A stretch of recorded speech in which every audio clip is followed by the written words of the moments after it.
What do you want to do for intro?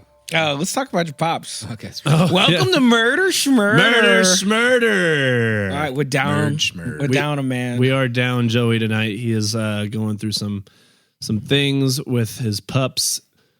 It's a really bad storm today. He's freaking out. He also recently lost a puppy. Yeah, and I honestly, he just needed to take some time for himself today, which is okay. Hey, understandable for everybody listening.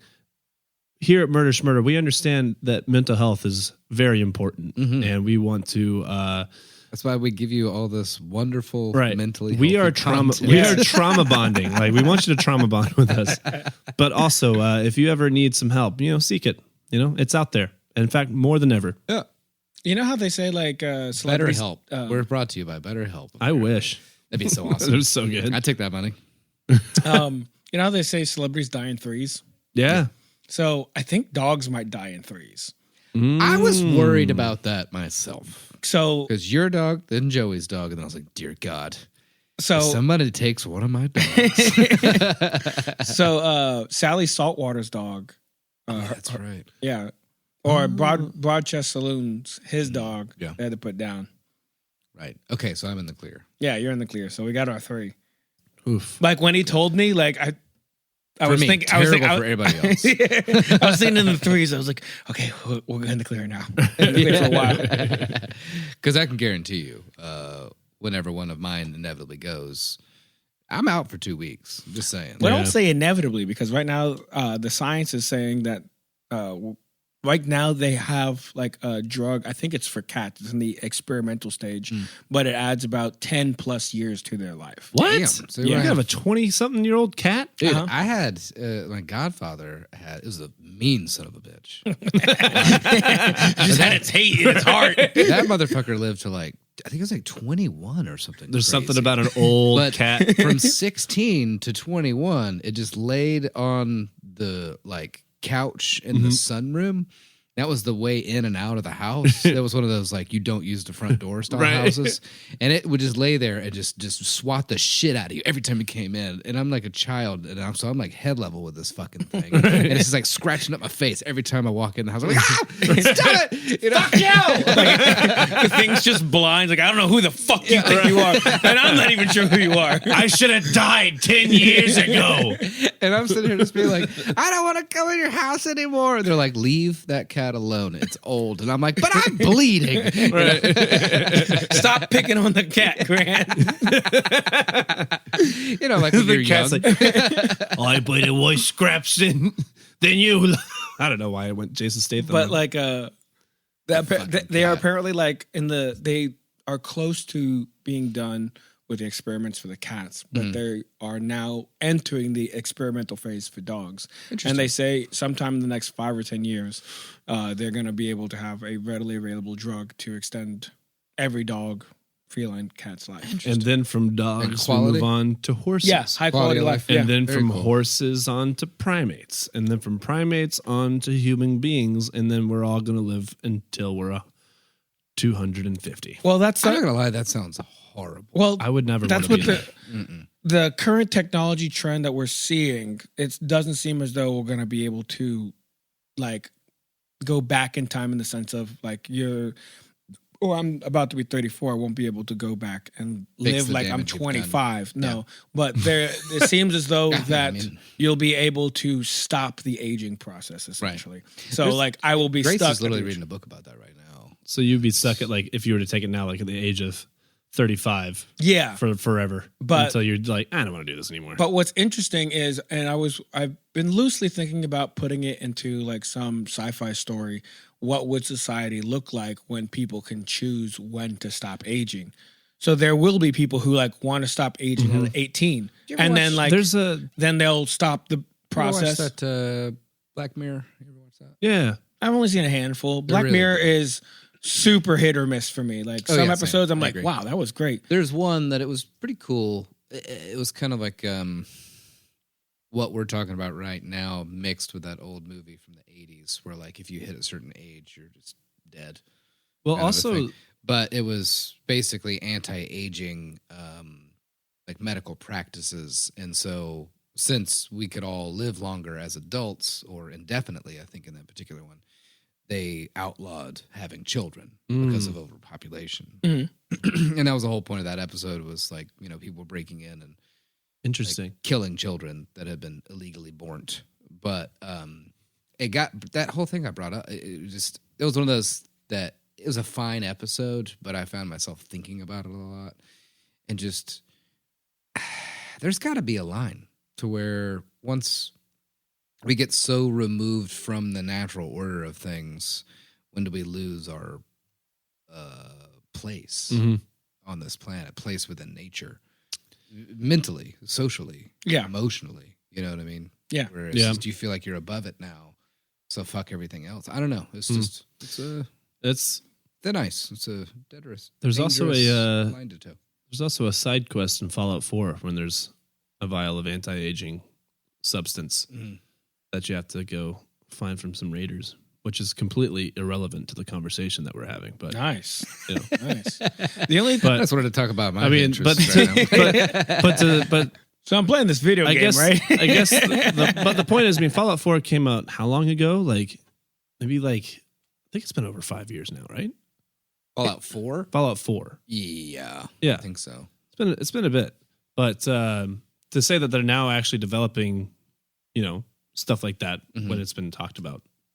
Yeah. You know. I mean, like the science for it has been around or like in the experimentation phases for quite some time. So it's not that wild of a concept because I mean, making drugs takes. I think it's more so wild that it's actually, you know, becoming effective. We already figured out cloning. We've already figured out how to grow biological parts. You know, they just don't like doing it for, I guess, moral reasons. Well, the cloning, I think, is the moral side of it. But as far as like stem cell research and regrowing livers and stuff, that's more so. Let's go right now. I think that's more so like, wait a minute. If we give people things that will make them better and live longer, that means that they don't, you know. Yeah. We won't be getting There's also many ways to harvest stem cells other than embryos. But even utilizing embryos, it's okay. Do you want to make something or just throw something away? Right. You know what I mean? Do you want to utilize a resource or just the more and more I grow older, the more I realize like that's just everything. Like we have solutions to all of the world's problems. The only thing that's getting in the way is people not wanting to lose the money after selfishness and greed. Yeah. After things get fixed, like we don't have to use oil and gas. We can use water. We can use corn. Done. You know, like done. You know, but you can't just, you know, take all your money out of oil and gas. You know, no, it'd fuck up the economic system. Yeah, it would.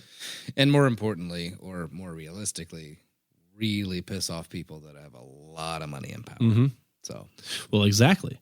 And the ones that have all the money and power are the ones that are making all the decisions. 100%. Which hopefully in the next like 20 years, I mean, all these boomers are going to start dropping like flies. Yeah. We got to wait on the anti-aging drugs. You're right. Let's hold out for another 20 years. For another 20, because if we let them have it, then we're going to keep our quote unquote natural order of things. Well, there's another crazy thing too, that we're about to have the biggest redistribution of wealth through people like that dying in history. I know, it's going to be crazy. People in that boomer age have, I think it was upwards of like trillions of dollars that they're just holding on to. Yeah. Because they're just grubby little greed. Like I was baffled by how much money my dad actually has tucked away. Like it's kind of surprising because he's a blue collar man. It's going to be wild. And he was talking about investing his money for so long, and when the stock market crashed, how much money he lost overnight. And I was like, I didn't even know you had that much money. I didn't know you even knew about the stock market. I want you to imagine Donald Trump on anti-aging pills. Just keeps running for president. Let's make America great again. I get it. Mr. President, you can't run for presidency anymore. Oops, I did it again. At that point, like his mind is totally gone, but somehow his orange, lumpy body is still hanging on. And he's just like, I'm doing it again, folks. And it's like, Mr. President, We're back. Like we better than ever. You've already than served ever your again. second term. You can't run for the sixth. We just make a time, fake you know? election for him to win. Give him a fake White House to live in. It's just in Florida and smaller. You know, it's like he's like, I've grown. I'm bigger than ever. The White House. Yeah, does they not make look- the desk a little bit smaller, pens a little bit smaller. yeah. Mr. President, you've grown so strong. Yeah, the weight says like 45 pounds. It's really like 15. And you just zoom out like a chain link fence around the whole thing. It's like Trump asylum. You're trying to Truman Show Trump right now. I watched the shit out of that. Dude, I would watch that reality show. We for just hire sure. different actors to be like different world leaders, and he's got to argue with them. Who are you waving at? Why are you holding up your Pepsi? Damn it, we should You know just I do only that drink now. Diet Coke. We should just do that right now. That would be a funny like cartoon. That would be hilarious. We could totally make that. What we hire like well-known actors. Oh, yeah, Like, we would have this to is cameo- Antonio Banderas starring as the Mexican president. I've always loved Antonio. Antonio's No, great. he doesn't realize it's Antonio. It's like this is the president of Mexico. Just imagine Trump talking about Antonio Banderas in front of Antonio Banderas with like just a like shitty mustache, like shitty glued on mustache. He was great in Puss in Boots. I have to say, I was skeptical at first, but they really pulled that one together. What do you think, Pedro? God. This could work. I think could really, so. really think It it might would work. solve a lot of problems. Anyway, Grant, can you catch us up on you having some? we had talked dad- about your dad. Oh yeah, speaking about my dad. So my Speaking about my dad, even though we weren't speaking about your dad. I mentioned him in there. Yeah, you did mention him. My about to be. Ooh, I need to like. Oh my god! In a few days from as we're recording this, is going to be 74 years old. Wow. So at the time, my 73-year-old father was arrested. He lives in North Mississippi, very small town. I think it might still be dry. If it's not, then it was recent that it wasn't dry anymore. Oh, it's You like know a dry town. dry no, county. Yeah, No Yeah, booze. right? No right. liquor for How miles many around. people in this county? Do you know? Oh, I can look it up. Let's see. 12. I mean, so, yeah. I mean, as I was growing up, it was you literally just drive to the county over, Mhm. you know. And my dad has been there for his entire life. I mean, Yeah. he was born there. He served some time during Vietnam. He actually moved to Nashville with my mom, his ex-wife, for her to go to anesthesia school. Mhm. But that was like in the 70s. He was living in Nashville. Funny enough, the school that my mom went to is like less than a mile from where we are right now. Really? Yeah, it is weird coincidence of that, but it's hard to talk and look things up. What's the name of the I got county? it. 5,765 Wow. of this whole county. Our county is in the several hundred thousands, Mhm. but Hang on. You said how many? 5,700. 5,000. So Nashville at 2018 has 692,587 residents. Yeah. So a bit of a difference. Point being, Is that even 1%? he knows? That's not even 1% of No. Nashville. He knows everybody. You know what I mean? Everybody knows him. He's been there Yeah. his entire life. Yeah. He's about to be 74 years old. Like, my godfather was a police officer for a very, very long time. He worked with the sheriff's department for a little bit as well. He lived next door to a circuit judge for a long time. They were, by next door, I mean his 114 acres Yeah. shared a property line with the circuit judges, 100 plus acres. Right. You know what I mean? So they didn't have to see each other on a daily basis, but they knew of each other. What a cush job. Like, what? You're a circuit court judge for a county of 5,000 people? Mm-hmm. Not a lot going on. Yeah. I know. But we have that land because my grandfather was a farmer, like cotton, soybean, cattle for a little while. But apparently he hated dealing with the cows, so got rid of that. But Just ate them all. my entire life, sold most, but probably ate a bunch, yeah. Mm.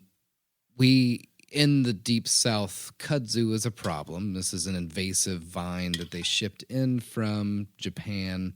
back in the 70s to deal with erosion issues because they weren't practicing what they refer to as ethical or large-scale organic farming. So you didn't have crops planted year-round. You just planted cash crops one time a year. So it was dirt/mud or the crops you're growing. Right. You know what I mean? You cash in, save up, do something else during the off-season. Well, we're having a lot of erosion issues. So they're like, this grows really fast. They didn't think about the fact that there's one species of beetle that eats it. Nothing else in America eats this thing. So it starts growing like crazy. It starts covering up. Again, I mean, if anybody's unfamiliar with this, look it up. It's kudzu, Kudzu vines. And it literally will just... Oh, it covers everything. It'll cover the entire tree line of old growth trees and choke them out. They're kudzu forests. Yeah, it's a down big here. deal. It's nuts. We found out, I want to say about 15 They're years beautiful ago. looking. Yeah. I'll add that. Like when they cover like a whole forest. Yeah, when cool. you pass by, like, say you're like, I don't know, whenever we go to like waterfalls or something out here, you'll pass by an entire area that's covered in this stuff, and it looks like a Studio Ghibli movie. It's pretty cool. Yeah, it really does. And luckily, it doesn't grow that deep into the forest, but all those trees, about, I'd say 100 yards into, once it starts losing the light that the vine needs, they're dead. You know, it's going to choke them out. Kill them. It's a huge problem.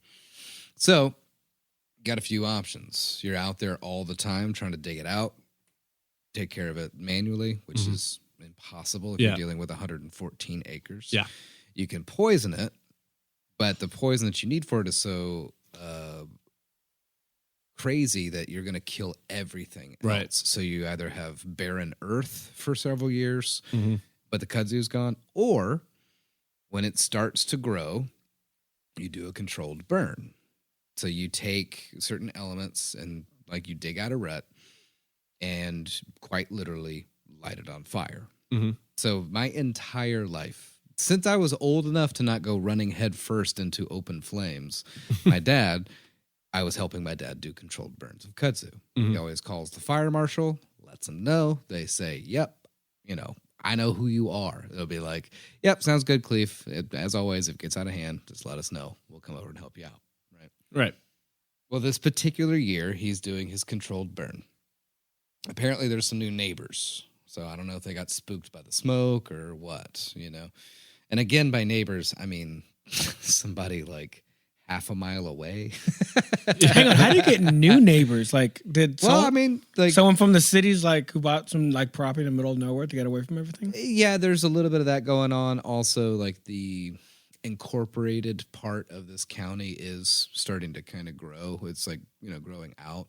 So these houses aren't like more than 20 minutes away from quote unquote civilization, like a shopping mall or a movie theater or grocery stores, whatever. It is becoming a little more. I mean, the neighboring county, I remember when they put in like fucking street lights and had their first movie theater. You know? And I was like, wow, coming up. People were protesting in the streets. We don't need no street lights. Hell no. No electricity. I don't want to watch Footloose. Does the movie theater even have new movies, or is it just old? Yeah, it's a proper theater. Okay. I'm perfectly fine watching Footloose 15 times. Like you just take they flipped immediately. like they No movie theater. No new movies. They just take a vote, like as a city, just like what movie do we want to rent this week? Nice.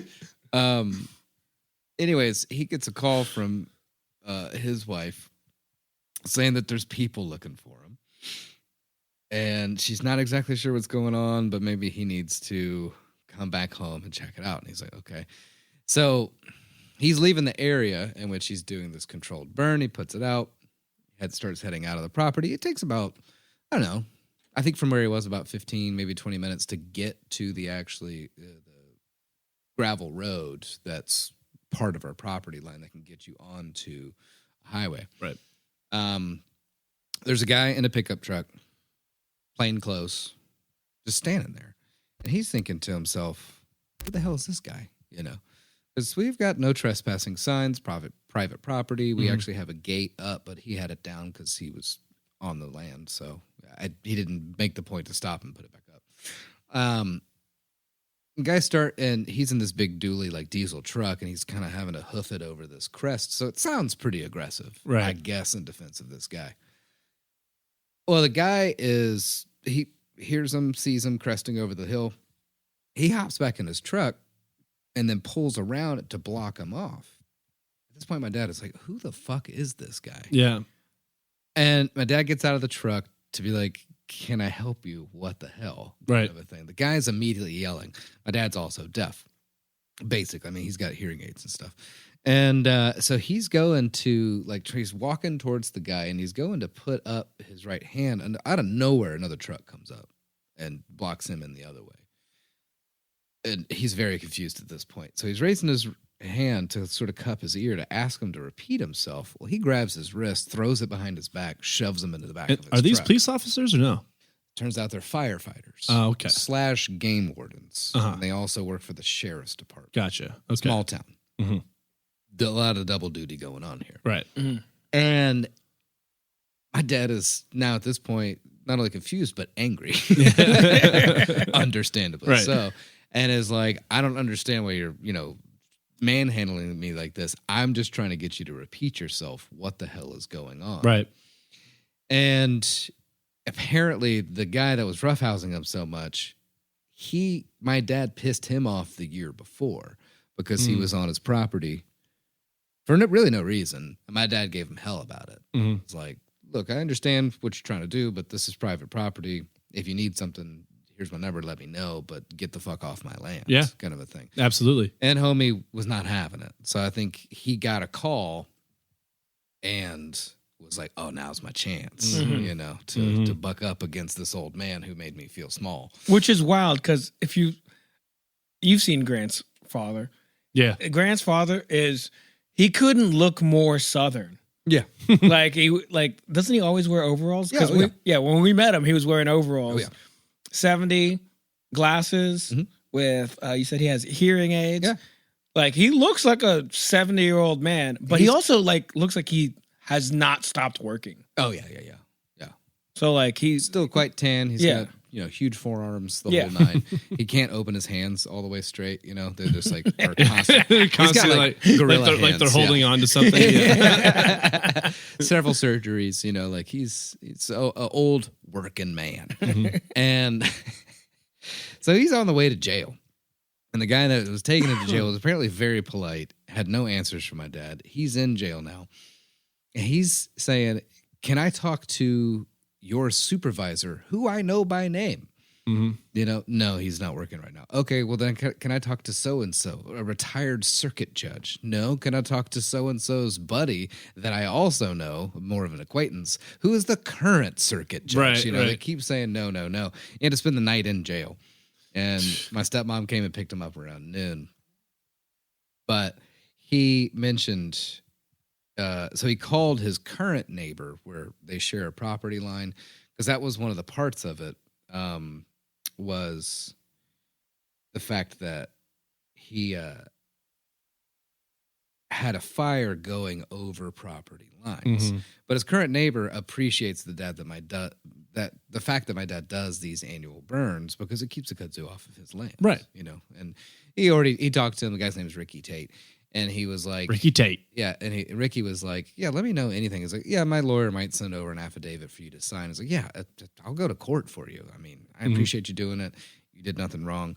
So apparently what happened was that someone called the fire department. The fire department didn't check with the fire marshal.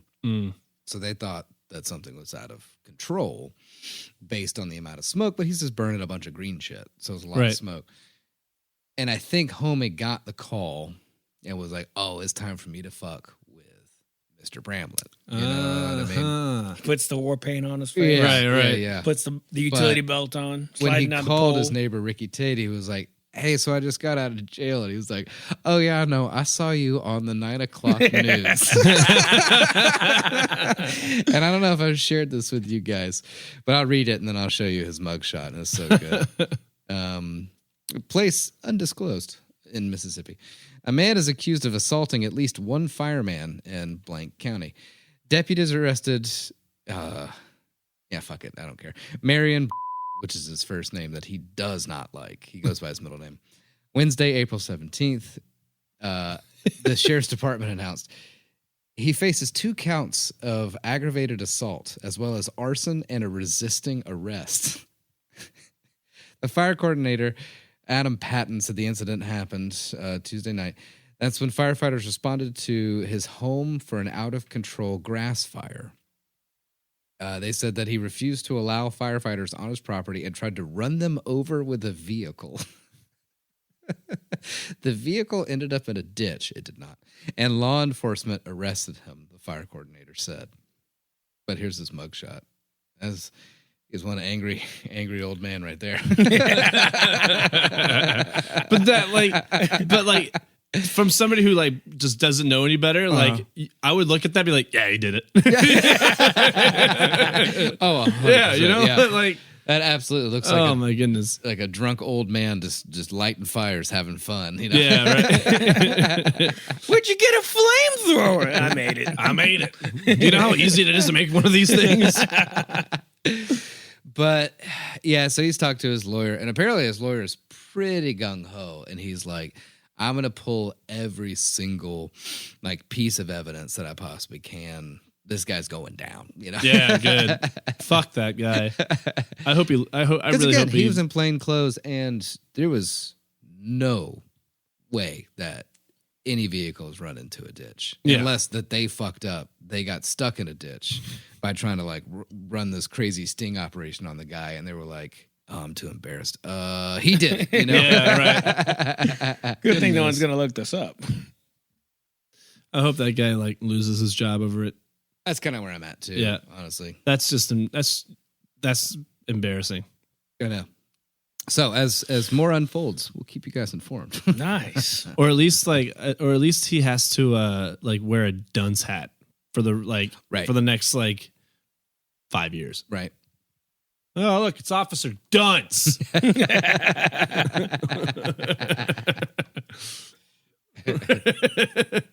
Well, Jamie, you got anything for us this week? Yeah, today we're doing a great story. A great story. Yeah, I'm going to intro real quick. Give me 1 second.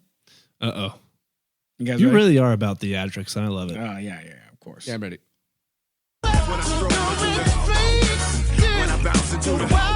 This is what you chose?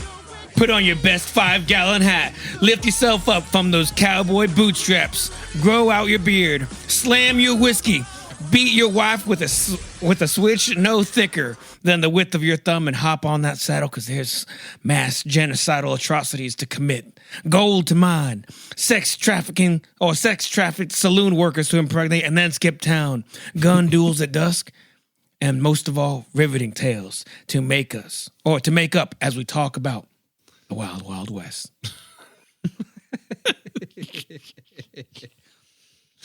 And that was Will Smith's Wild Wild West from the movie Wild Wild West. You know, it's funny because I was about to say everybody. I'm like, no, not everybody probably know that anymore. I know. I love that movie though. It's a great movie. Yeah. Ooh, Movie Court. Ooh, Wild Wild West. Is it a good movie? I don't know, but I love it. I've rewatched it and looked up reviews for it. Yep. It is not very well received among critics, but I still really enjoyed it. And for all of those who are confused when we say movie court, you just keep waiting. Hang tight, baby. You keep waiting. We're working on a new project. It's called Movie Court. You're gonna love it. It's gonna be great. Anyway, today's story is about Wild Bill Hickok. I wish Joey was here because I wanted to start off by saying this may be the most ACAB story we've done yet.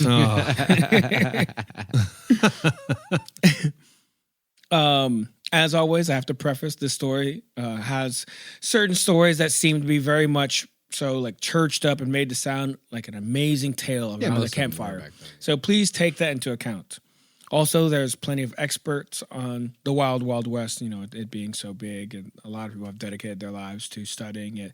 Very similar to people who love World War II or ancient history and ancient Rome and stuff like that. There's a lot of people who have done a lot of research, written books about it. A lot of crazy history. Mm-hmm. And anyway, plenty of experts on Hickok's life have done way more research than I even care to do, and are paid professionals. But one professional, Joseph G. Rosa, said that there were about 30 wild bills going on in the Wild West era. So while we may be talking about one man, it could be 30 wild men all doing things, at least one really cool thing in their life. Huh. It's kind of like how... So like Richard just became called Dick. So apparently Bill is just Wild Bill.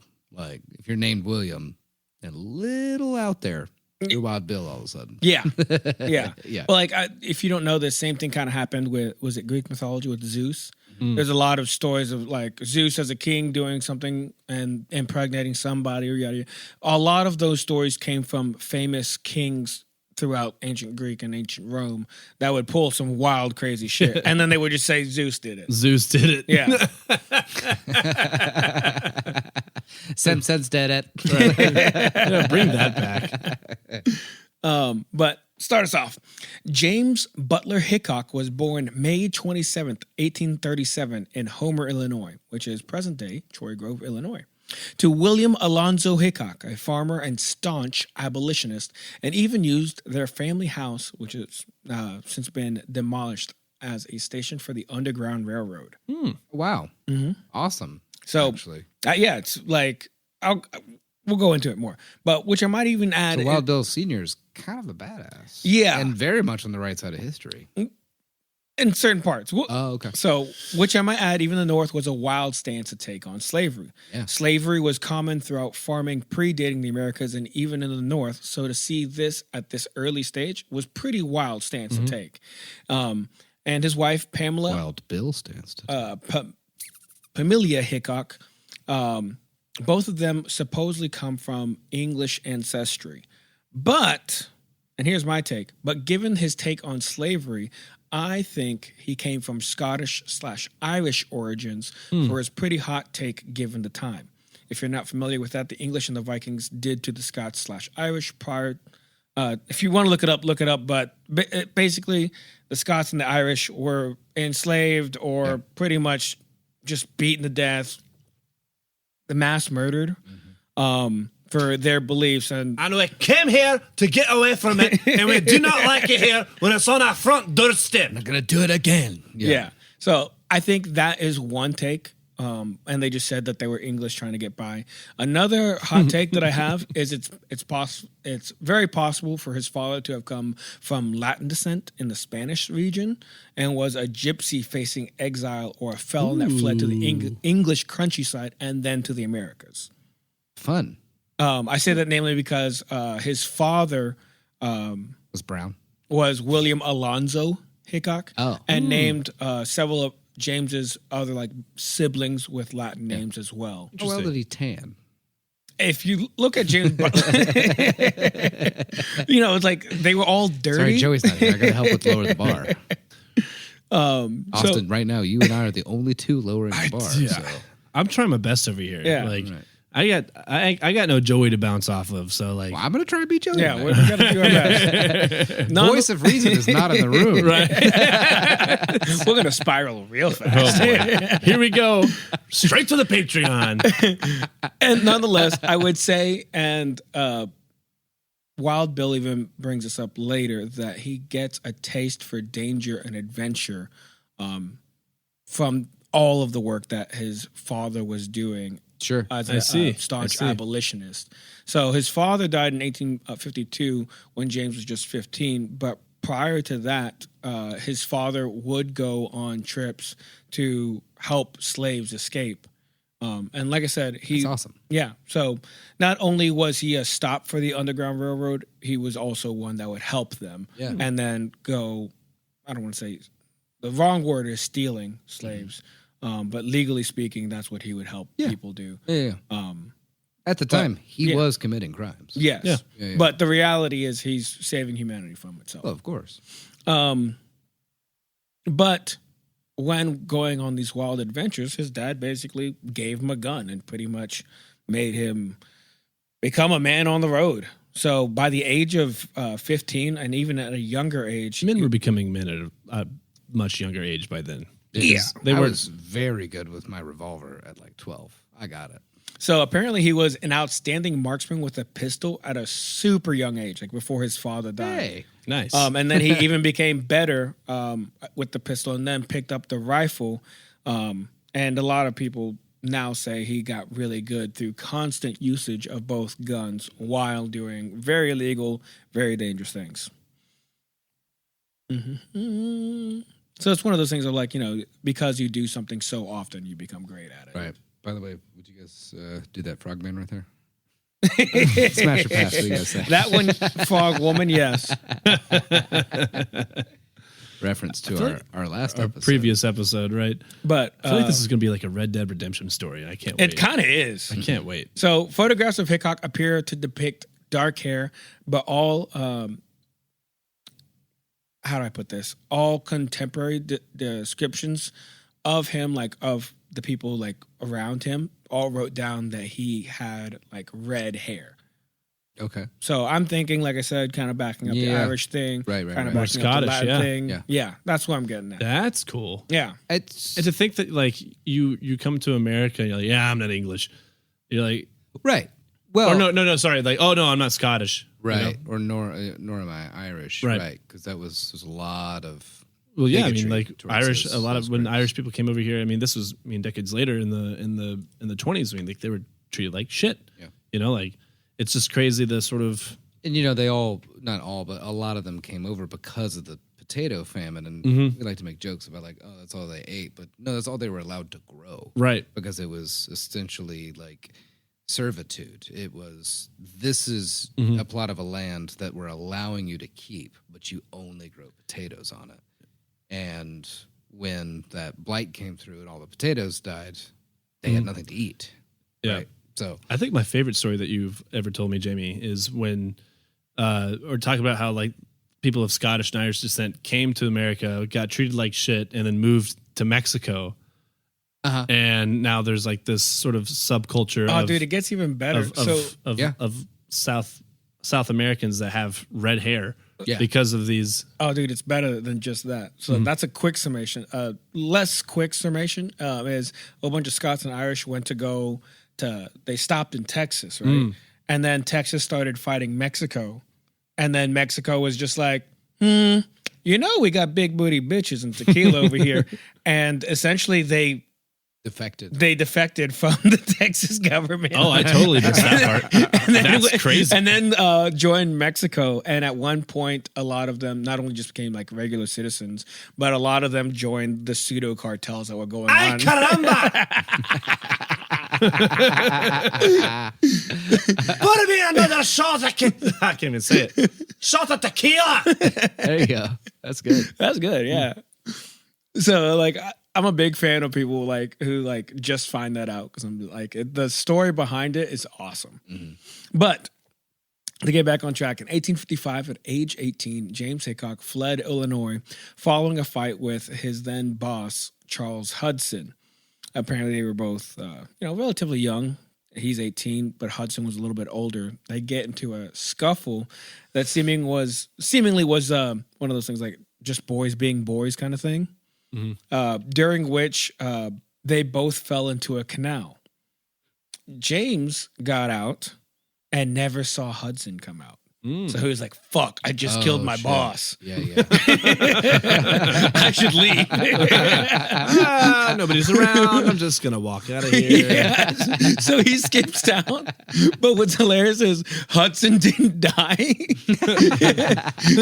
just apparently like got out on some other part of the canal and like didn't think much of it. And then later finds out that Hickok was like, oh shit, and just bounces. Yeah. I just imagine him laying in the canal, and the other guy walks out, and he's like, "Hey!" he's like, "What the fuck, man?" So Hickok moves to Leavenworth, which is in the Kansas territory. So we're still in the early parts of the United States. So you don't have exact state lines. States are still trying to fight. Different factions are fighting to get different pretty much owning their own rights. land rights before a government comes in. For example, we have the Mormons. What state are they namely in? Is it Utah. Utah. primarily, yeah. But the Mormons in this time period were basically moving further west to Utah, and they eventually settled there. Which I think it might be one of my next episodes. There's the Mormon War. Oh. I'm going to lightly touch on it, but essentially the Mormons were basically setting up base camps just like in random parts, and even in Kansas at the time, and were basically like making their own like little cities, and they were like, we own this. Yeah. And if you like fucked with them, they'd like blow up your spot. They were very militarized. But poorly. Hilariously so. So a lot of times they'd be driven out, and so they'd go find their others, and then they'd try and come back. But it's a long fucking walk, and dysentery was very real back then. Yeah. It's a fun story. Anyway, he moves. Why does my brain go to Patrick when he's in the air bubble? Like by the time they get back to where they came, we're like,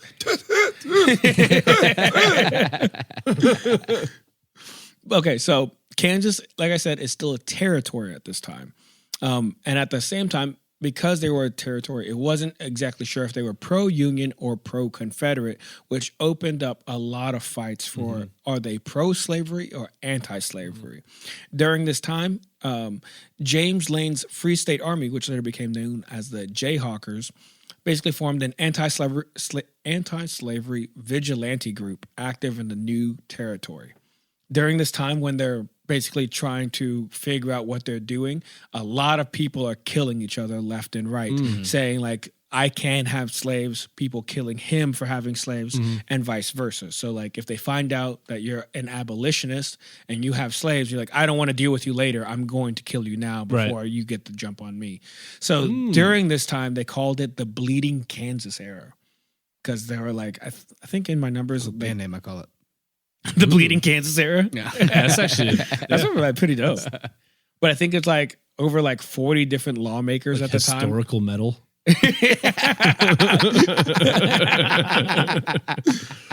Kill all the slave owners.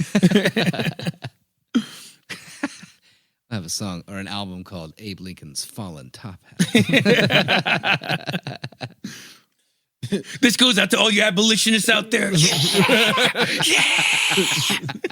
You're 6'2", buddy. You need the top hat. But it said that Hickok joins the Jayhawkers at this time.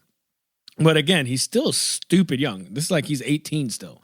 But upon further investigations, it seems as though he was pretty much just picked up in one of two ways. One, and this is how I prefer it, is like a heist movie where they saw his skill as a marksman, and apparently they saw him in a marksman competition, and they were like, what do you think about killing white folks that have black slaves? And he was like, hell yeah. I'm into that.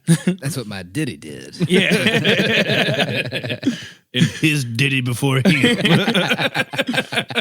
But there's also like a lot of people who think that he was just he won a marksmanship competition, was an open abolitionist, and basically showed up with a great resume saying like, hey, I'd love to just join you guys. He gets a scholarship.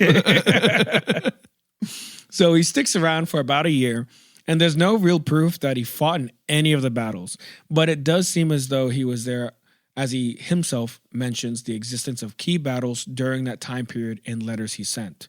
Most notably, the Battle of Hickory Point and the Massacre of Potawatomi. So who's he sending letters to? I guess family members and friends at this time. I think he stays pretty close with his family for a very long time. So he just dipped because he thought he was a murderer and he didn't want to go to jail. Yeah. But he still had, okay. Yeah, but he still wants to keep in contact with everybody. Him keeping contact with his family will play into like further life choices. But yeah, he seems very close with his siblings, and I believe he stays close with with his mom because his dad's dead. But it's not said of what much he did, like I said, with the Jayhawkers, but it is said that he'd like to party with the boys, seemingly was put out as a scouter for the group, and some say he was even appointed as one of James Lane's personal bodyguards. Okay, now weird fun fact, while he was with the Jayhawkers, they called him Shanghai Bill, supposedly because of his tall and slender figure. But back in the day, Shanghai was slang for tricking someone or coercing them into slavery and or swindling them. Right. It was called what now? Shanghaiing, Oh yeah, because apparently there were It's a like lot. pirate term, basically. It had to. I think it had to do with the Chinese immigrants. It had to that built the do with railroad. the Chinese immigration and Chinese. That's true. They Yeah. did. The word that's coming to my mind right now is befuddled. That's the wrong word. But yes, it was reappropriated in early Americas. That's right. But to my understanding, I looked it up, and there's several like reasons of like what Shanghaiing meant, and like, then why. they made the movies Shanghai Noon and Shanghai Night, starring Jackie Chan and Owen Wilson. It sure did. But apparently, Movie court. Yeah. So true. Shanghaiing, they said, could be attributed to several things. They said that there were a lot of people that were getting tricked into being sent from Shanghai, like a lot of slaves that were tricked. So you're getting tricked into something, Shanghaiing. Some people say Shanghaiing came from you could never trust the Chinese people. So they would always pull trickery. So Shanghai. But apparently he was very fond of gambling, as you'll see later on. So maybe he was just really good at gambling, and they called him Shanghai Bill because of that. Maybe he felt shanghaied by the group. Still a badass name. But more importantly, I'd take it. I'm Shanghai Bill. more Coming for importantly, your slaves. you might be wondering, hey, Jamie, why does James Butler Hickok go by Wild Bill? Now, there's several ideas as to why. I was actually just going to ask you that question. Oh, nice. I wasn't. The funny idea is that he apparently had quite the big nose and would often purse his lips, and people would say he looked like a duck sometimes, hence the name Bill. Oh, no way. So Apparently he was wasn't a Jew. He was not a Jew. It's possible. Like I said, he was leaving Spain and might have been a gypsy. No, it happens. A lot of Jews left Spain specifically because of basically a lot of Spain was like, if you stay, we'll kill you. I was going to say, I would assume like Catholic persecution. Yeah. Anti-Semitism. Was this, I mean, I might be completely off on this. This isn't like Spanish Inquisition time, is it? No, it's afterwards, but that could have been one of the leading factors still in that region, because during the Spanish Inquisition, a lot of Jews were forced to leave, essentially. And they were like, if you stay, we will kill you. Yeah. But there were people that still stayed and basically were hidden Jews, and that they didn't want to give up their whole life. We're just Jewish. Jesus Christ. So, like I said, I think it's very possible that his father had like Jewish Hispanic origins, fled to basically the UK and then UK to the Americas, or like his great grandfather or grandfather, yada yada yada. But even in some cases, he went by William Hickok just so the Bill moniker stuck as his name and not because of his schnauzer. That's hilarious. That is amazing. Anyways, in fall 1857, Shanghai Billy joins the U.S. Army. He becomes a stagecoach driver and befriends William Cody, who becomes Buffalo Bill. Ah. Yeah. But Buffalo Bill was only 11 years old at the time. But William's father apparently... In the Army? Yeah. Just picked up an 11-year-old along the way. So here, there's a reason why. These were the times, man. Dude, Like, you had to grow up quick. So William's father apparently died at a very young age, leaving him to try and support his family any way he could. And the good old days... I gotta go to the army. Just dirty as hell. His rifle's longer than he is. When's nap time? He just shoots it once, it goes flying. You know. For the record, I want to add this. Fuck Buffalo Bill, because he's a terrible human being. He was famous for being one of the cool guys to represent the Wild West and technically got the Medal of Honor in his serving of the U.S. military. It's a pretty funny story, but I'll try and make it quick. He got the Medal of Honor, and it got rescinded in the end because they wanted to reformat it. Like, apparently they gave out a whole bunch of just like, great job, son, Medal of Honor. Great job, son, Medal of Honor. And they gave out so many that Lost its luster. It lost its luster. And so they reformatted it. So like, if you didn't do XYZ or save so many people, blah, blah, blah, blah, then you don't get the Medal of Honor. So they rescinded and took people's Medal of Honor back. So it got rescinded in the end. What the fuck, man? But I think it got rescinded like after he died. Weird. What do you think? So he was buried with a Medal of Honor. Yeah, so he's buried, Nice. but it doesn't count. Wasn't he basically like a rodeo act by the end? I think by the end he was, but Yeah. the reason why he got Buffalo Bills, but the war he got the medals for was for the Indian Wars, aka the active genocide of the Native Americans. But he was famous for killing buffalo. It became such a sport that he and a guy named Bill Comstock went to an 8-hour like buffalo hunting duel to see who could kill the most buffalo. And the winner got to go by the name Buffalo Bill. Wow. That's the prize. That was the prize. They both wanted to go by Buffalo Is Bill. a fucking nickety name. Yeah. Great. That's amazing. Now, Also, they traveled rather in gigantic packs, and they're huge. so the Not William that Cody, the impressive. Buffalo Bill. I don't know if you've ever been like close to a buffalo, but it's terrifying. Oh yeah. They're ginormous. But think about standing a little distance and, away and like, shooting one. Yeah, nature documentaries and magazines just do not do them justice. That's so They true. are huge, Yeah. stinky, will run over you animals. So think about how big they are, and then think of this number. Buffalo Bill, the William Cody that we know, Mhm. beat the other Bill, Bill Comstock, 68-48. They literally killed over 130 buffalo just for the name. I was gonna say, and I assume just left them there. Yes. Yeah. Yeah, Yeah. they did actually. Yeah. So to give Why do context you on think the native populations are so goddamn pissed at us? Because we're just shooting these gigantic creatures that they would use. I mean, a few for a season. reason one of probably thousands. But to give you an idea of like what that looks like Mhm. to kill so many, apparently Comstock left a trail of dead buffalo scattered over a distance of 3 miles. It's nuts. Jesus, that's crazy. And that's Comstock's. So that's 48. Buffalo Bill, the William Cody, he kills 20 more on top of that. So Mhm. his reign of terror is even longer Right. and larger than that. So killing people for their land wasn't enough, wiping out livestock, not for food, furs, money, Sport. but just for sport and Sport. bragging rights. Right. God, and bison is delicious. I don't know if you've ever had it. It's so good. In short, even though as crazy as it sounds, the American people ate this up. They love hearing these Wild West stories Yeah. of men being freely able to kill just for sport and Right. not have to look like anything back. Like, oh, he killed that man. He didn't have to like do all that fur work or nothing. He can just keep on going. What an outlaw. Right.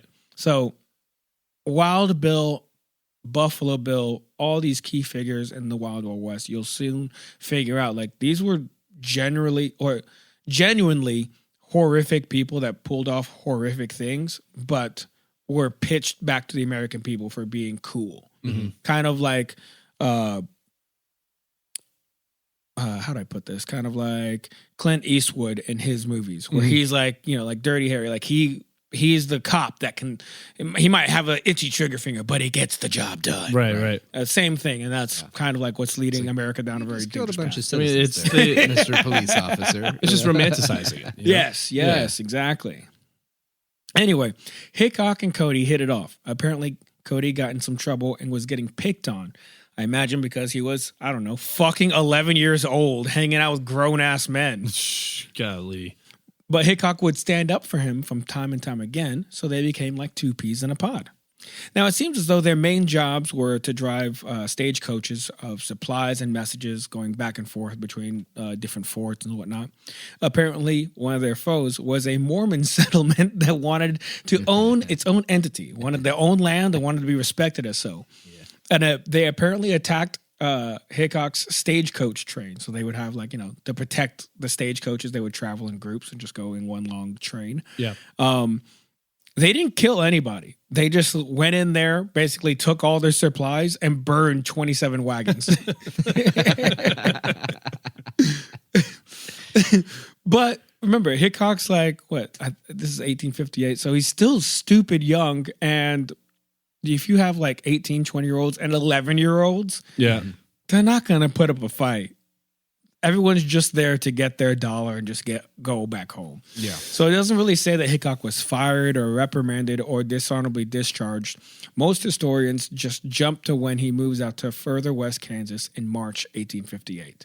So it seems though the United States government like doesn't have the time, the energy, the power to like reprimand, like letting these people do whatever they want. They're just like, all right, well, now you're let go since we're down 26 coaches. Right.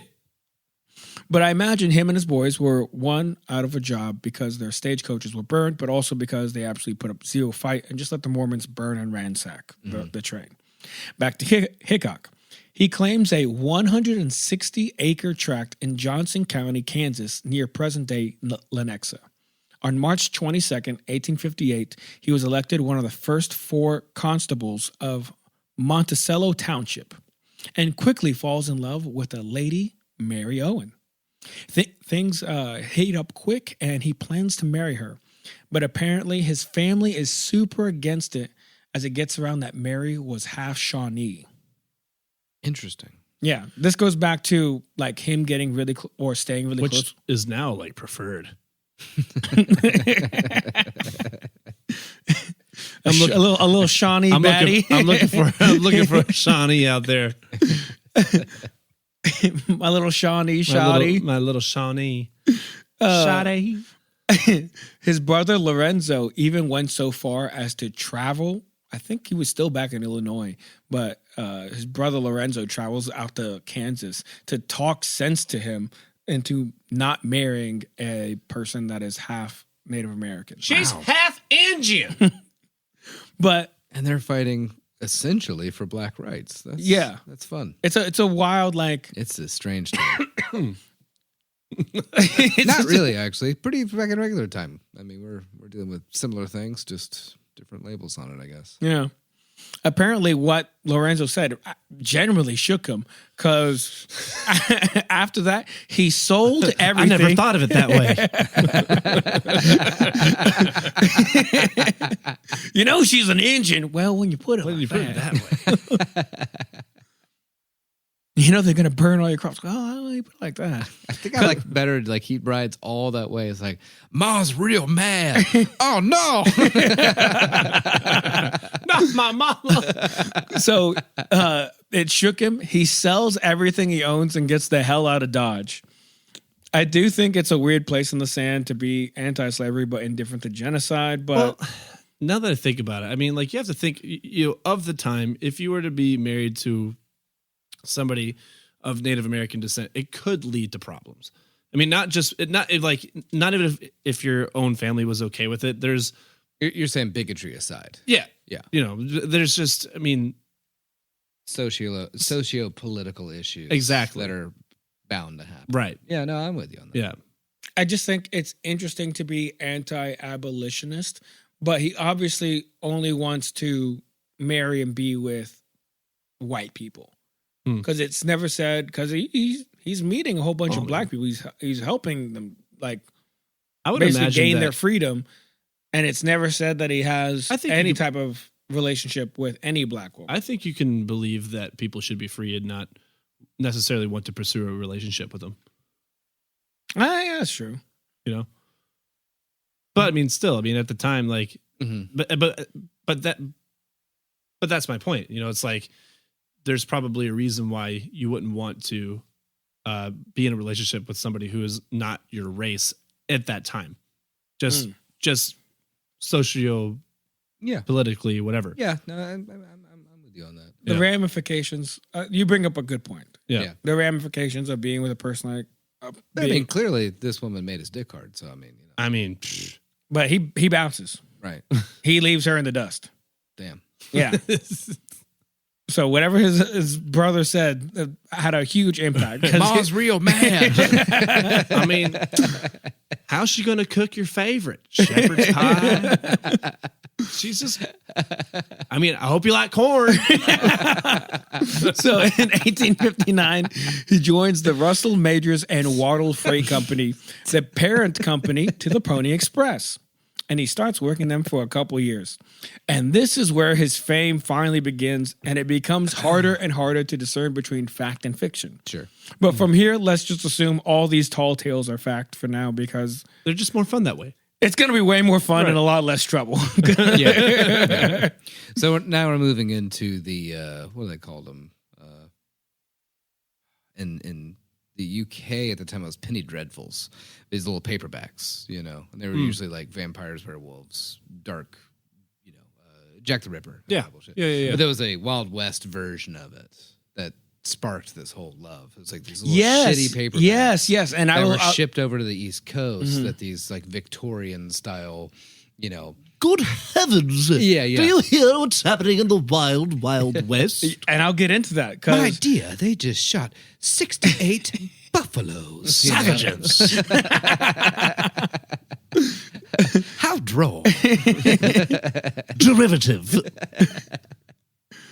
okay, so apparently they're driving a freight team from Missouri to Santa Fe, New Mexico. On the trip, Wild Bill gets into a fight with a goddamn bear. Yeah, he does. According You to mean a bar? According to Hickok's account, he found the road blocked by a cinnamon bear and its 2 cubs. Not a cinnamon bear. He ain't supposed to fight them. Dismounting, he approached the bear and fired a shot into its head, Good thing it wasn't a turmeric bear. but the bullet ricocheted off its skull, infuriating it. The bear attacked, crushing Hickok with its body. Hickok managed to fire another shot, wounding the bear's paw. The bear then grabbed his arm in its mouth, but Hickok was able to grab his knife and slash its throat, killing it. Oh, okay. But Hickok was severely injured with a crushed chest, shoulder, and arm. Why? Dude, I don't know if you've seen videos of people who have survived bear attacks. You get fucked up, dude. I think I'd rather die. Same. So I was doing research of like how bad is it to get attacked by like a brown bear or grizzly bear. They're fucking They don't. yeah, they don't fuck around. Like if they see that you're on They're their playing land, for keeps, dude. So apparently, in one video that I saw, this guy apparently is in the wilderness. He knows there's grizzly bears in the area, but he has bear spray. He's got a gun. He's got everything to be like a survivalist in a situation. Apparently, he sees a bear like on a ridge, like he says, like 15 to 20 miles away from him and across the river. So he's like, "Oh, that bear's not happy, but I'm okay for right now. But I should bear leave." spotted him, right? Yeah, the bear spotted him. So Those fuckers are fast. It's like, hey, man, I just pissed on that tree over there. You better fucking walk away. So yeah, the guy brings up like, he's like, so I'm thinking I've got enough space and I've got the waterway to protect me. Ooh, looking good with the Hell haircut. no. Yeah. Looking good, Grant. Oh, thanks, buddy. But yeah, hell no. The fucking, and it's a mama bear, and she apparently is with 2 cubs. So she gets fucking buck wild, sprints over to him, and it attacks him so quickly he is able to let off a shot, but misses. Oh, no. And it just beats him to shit. And apparently he says, like, if you see a picture of him or a video, if you want to look it up, the guy, like, he has a huge scar going across, like, the top half of his head. And it's when the bear apparently, like, cut off, like, this huge flap of skin. Jesus. So he's saying, like half of his head is just, like, flapping. And he's just, like, just tucked away trying to, like, survive. And he plays dead. And the bear leaves, and he's just like, okay, I'm alive. And so he's like walking back, trying to get back to his cabin, and then like, you know, the bear spot him again. The bear spots him again. Let's go. And apparently, I think if I remember correctly, he shoots the bear, but it's a goddamn grizzly bear, and he's just got a handgun. It's not like a rifle or anything. So it's like it hits the bear, but it just pisses it off more. So I think like it breaks his arm. I think it breaks his arm, collapses one of his lungs. Yeah. Like he is very much lucky to be alive. I think he only survived because he got some bear spray, but it didn't stop the bear instantly. It just got annoyed enough to be like, all right, well now. Oh, God, remember the fucking SpongeBob episode with the sea bear? He just keeps getting fucked up by the bear. But I mean, even like in those situations, playing dead, the bear will still like bat you around. Yeah, for that's a what second the guy to, was like, saying. check and see if you're actually dead, and to be able to have the wherewithal under that much pain and duress to just stay limp, where they're just batting you around like a cat toy. That's impressive, for real. So it's not impossible for Wild Bill to have survived. A little it. unlikely. Very unlikely. Right.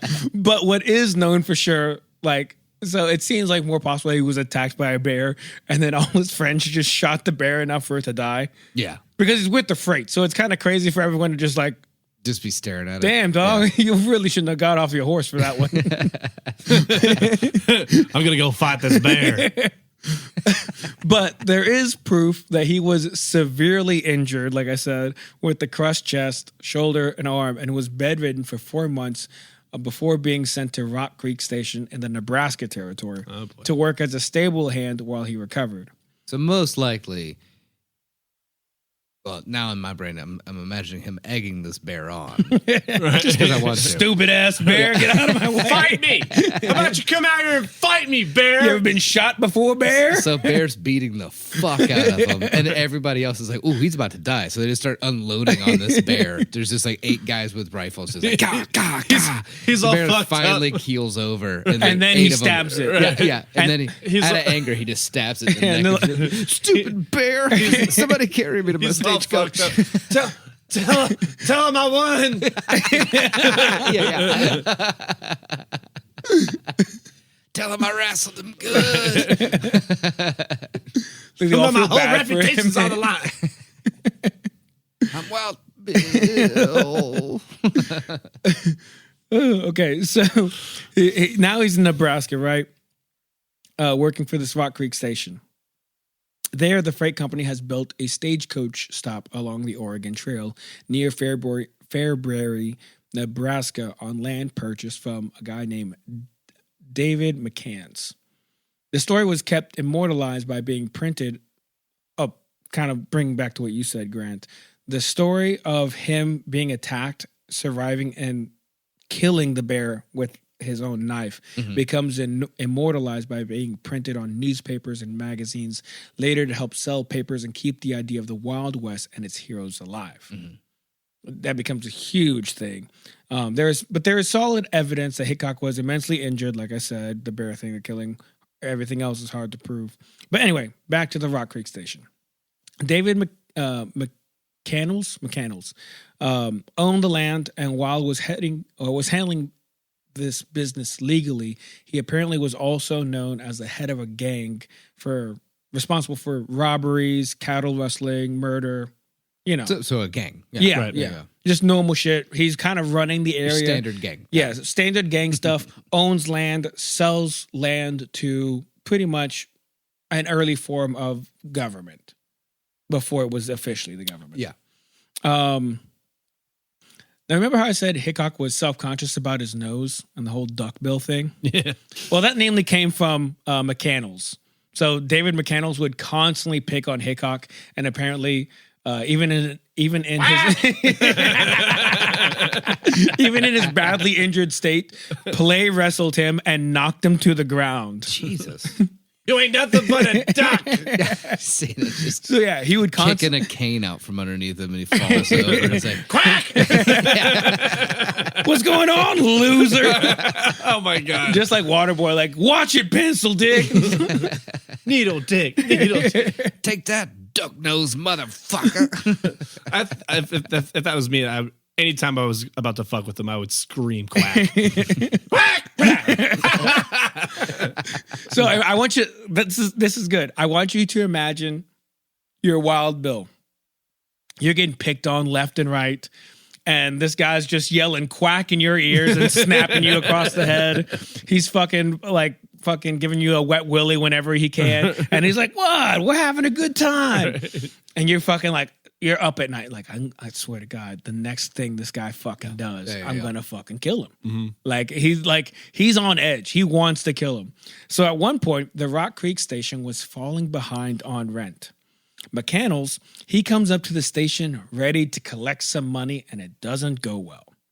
Some accounts say McCandless and his men come in unarmed. Some say he was drawing his gun. Some say he was verbally abusing the workers and ransacking the place, trying to find money or anything worth selling. Some say station workers had a shotgun. Some say Hickok just shot McCandless just because he could. Like he was I think that's my favorite one. Where's my money? Yeah. But what did get circulated was that McCandless came in looking for trouble and then drew his gun. But Hickok killed all three before a single shot from the opposing side could return fire. Nice. Yeah. Again, the wild, wild west, the tall tales. There's like this could have gone in so many different ways, but that's what's being painted. He shoots him. You're a duck. Quack for me. As the dust is settling, quack, quack, motherfucker. So I just like this idea. I don't know why, but it just reminds me like the Wild Wild West meets John Wick. Yeah. I'm loving this. So they charged the station workers with the 3 murders, but they were all acquitted as they all said it was in self-defense. Fast forward to 1862. He joins his old friends, James Lane, the guy who led the Jayhawkers, and Buffalo Bill, who now have formed the Kansas Brigade and seem to work with / for the Union Army. At 17 years old. At the old age of 14, he became general. He starts working for them in a number of ways. He becomes great at becoming a scout, working as a spy for the Union, and even doing some light bounty hunting for people that owed the Union money. Now, his work as a quote-unquote spy is not really... It sounds like bullshit to me, because it sounds like it was like Buffalo Bill apparently caught him at one point acting as a Confederate officer in Missouri at some point. And then Hickok was just like, oh, I'm a spy. Okay. And that's pretty much it. Like, he does small things where like, did you just defect? And it's like, no, I would never do that. I'm a spy. I'm a spy now. Should you have told me that? Oh, right. Like, it's never really proved that he did anything specific for the United States government. It's just said that he's done spy work. Cool. So I'm thinking he's more of just like an opportunistic kind of fuckhead and did that to make ends meet or just not to get killed. And at one point, he was actually hired by General B. Sanborn by early 1865. And in Sanborn's 1883 book, History of Greene County, Missouri, this is what he said about Hickok. And I quote, "By nature a ruffian, a drunken, swaggering fellow who delighted when on a spree to frighten nervous men and timid women." Okay, fast forward. The Civil War ends, middle of 1865. Hickok moved to Springfield, Missouri, and was known as a gun-wielding, drinking, gambling, Wild West ruffian. In the same town, another man, David Tutt, was also another gun-wielding, drinking, gambling, Wild West ruffian. He did fight for the Confederacy, but that doesn't seem to be their big problem. It seems as though they just didn't trust or like each other. And in fact, it's well known that they hated each other so much that they wouldn't play at each other's poker tables. Yeah, the town wasn't big enough for 2 of them. It kind of pretty much boils down to that. Whoa. Anyways, July 20th, 1865, Hickok is doing great. You know, they're gambling, they're having a good time. He's up $200. Now, it's hard to account for inflation. $200. It's hard to account for inflation going back that far into the 1800s. The United States standard inflation calculator only goes up to 1914. But if you just go by the 1914 standard, it's $6K. Yeah, I was going to say, like, could you imagine That's a good going... night. That's a good night. He's up $6K in a small town. Sometimes I imagine if I could go back in time with like $200 and go to like, I don't know, And buy a saloon. Right. Yeah, sure. Like go to a gun shop and be like, I think I'll have this one, this one, this one. Like, and the teller's like, are you sure? Yeah. Are you sure you want to buy all of that? I'm like, well, yeah, how much? He's like, it's going to be At least $25. That's like 5 Big Macs, and you're like, "What's a Big Mac?" Don't. I should have said that. I should have said that. That's on me. Your great grandson's gonna love it. I was trying to get a Back to the Future reference in there. Thank you. Your great grandson's gonna love it. Anyway, Hickok, Wild Bill, he's doing great. He's talking shit, but also Tut is talking shit. He apparently beats Tut real bad and is on a high. Tut gets upset and says there's a horse trade they made and he's owed $40. Hickok promptly pays. He's like, I owe you $40. Here's your $40. But then Tut starts saying how Hickok actually owes him $35 extra. And Hickok saying, well, if you're talking about this other thing, it was $25. And I'll pay you $25 right now. Tut apparently grabs Hickok's gold watch and says he's going to hold it collateral till the debt is paid. Oh. They're both trashed at this point. So Hickok apparently wants to kick ass or kill him. But Tut is also very well loved within the group. Again, we're like kind of in Southern territory. Tut fought for the Confederacy. A lot of people know him. He's well respected in the community. So he knows if he kills Tut, he's going to die too. Right. That's not going to go well for him if he starts a bar fight right now. So he tries to play it, and he doesn't lose his cool. And he knows if he does lose his cool, in the least, he's going to get kicked off those poker tables for life. And then he'll have to start off in a whole new town. Or, at the most, lose his life. So he's like, fine, just keep the watch on one condition. And the one condition is you can't wear it around town. I love how petty like the 1800s were. So much ego. Right. I love it. So it's saying like you can hold on to it. I'll give you money, but you can't wear it around town. And he said something to the effect of, you can wear it and walk it around town if dead men can walk.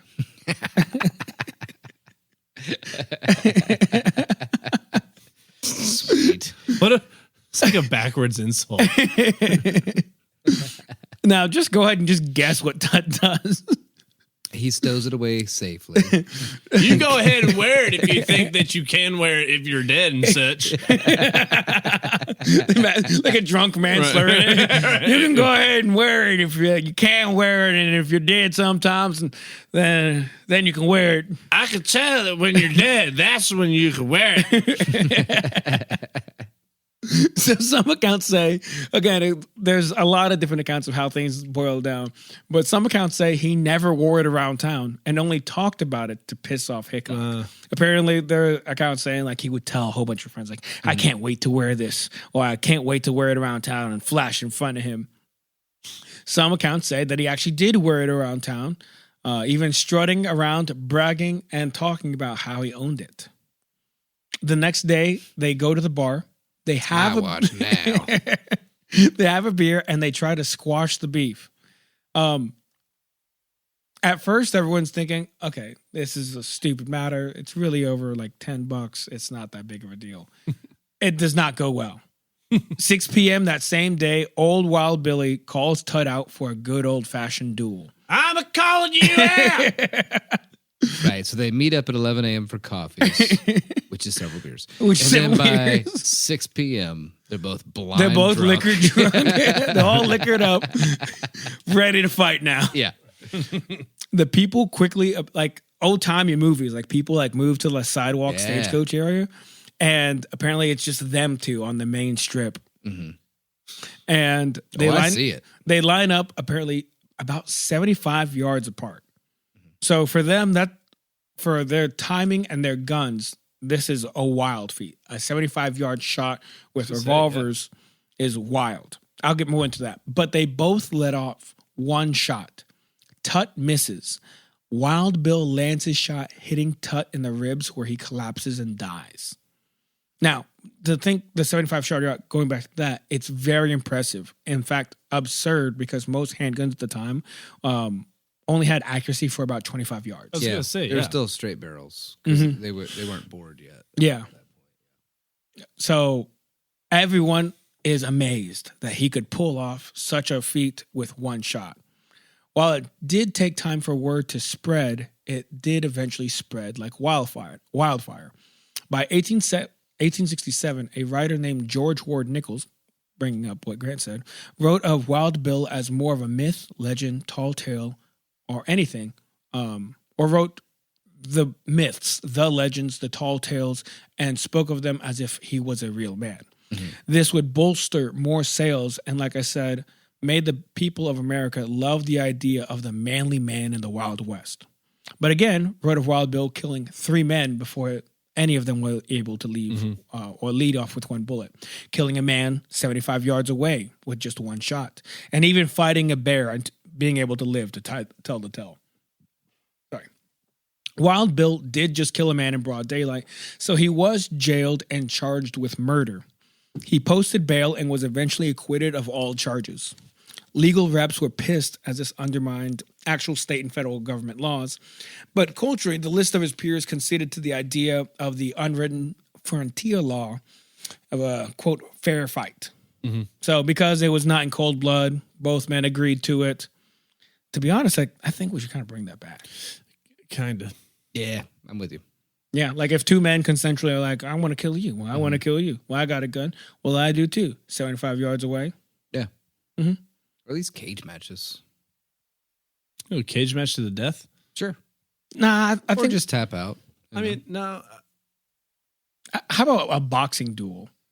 Yeah. I think you could settle a lot of things like that. Just, whoever, like nobody has to die, but you're going to get knocked out. Yeah. You know? Actually, there was a study done with pretty much any like mammalian creature other than felines, apparently. If they're in a smaller community and they physically fight, they make up, like a lot of primates and stuff like that. Like 2 chimpanzees go after each other. They physically altercate. They will have that, like, share a beer, both black eyes, like arm around the shoulder kind of a moment. And then they're good for, like, a long time.